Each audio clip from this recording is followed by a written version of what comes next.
Australia's welfare system is set for a major shake-up with a new approach to spending in the sector. The plan is to break the cycle of dependency, but also to keep welfare from breaking the budget.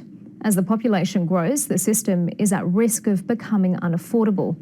At the moment, the nation's welfare payments total $160 billion, but within the decade, that's expected to balloon to more than $270 billion.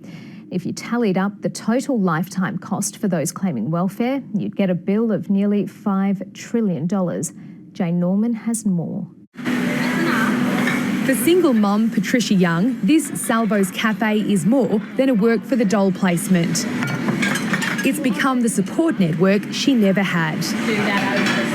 The 33-year-old was pregnant at 18. Unable to hold a job while parenting, Patricia's become caught in what governments call a welfare trap. It's very hard. Some weeks I'm living on a couple of dollars before payday, and if something happens or my son gets sick, there's nothing you can do about it. You need more broccoli, yeah? Thousands of young parents, young carers and students are expected to go down the same path as Patricia.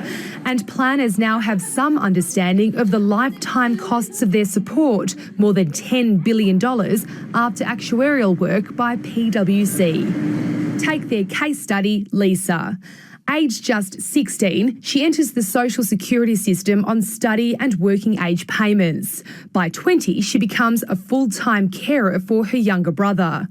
That keeps her out of the workforce for 12 years when her now grown-up brother moves into formal support services. So Lisa gets a part-time job but still receives some carer allowances. She keeps working until she's 65, by which time she begins caring for another family member and higher carer payments are restored. A few years later, Lisa retires and gets the age pension for the rest of her life.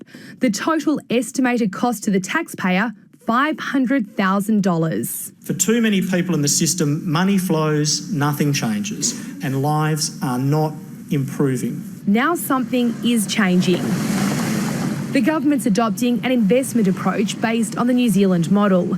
It's about intervening early to get these groups into jobs and training and breaking the cycle of dependency. It's so much better than what we're using at the moment, which is just instinct. I mean, we're assembling IKEA furniture in the dark at the moment. If it is about improving people's lives, that's what it's got to be about, not trying to find more savings. Christian Porter's diagnosed a problem with welfare dependency and costs, but not the solutions. For those, he's willing to pay up to $96 million to groups with workable ideas. One thing the minister will encourage, though, is mutual obligation, requiring more welfare recipients to fulfil their end of the bargain by participating in work and training. Jane Norman, ABC News, Canberra.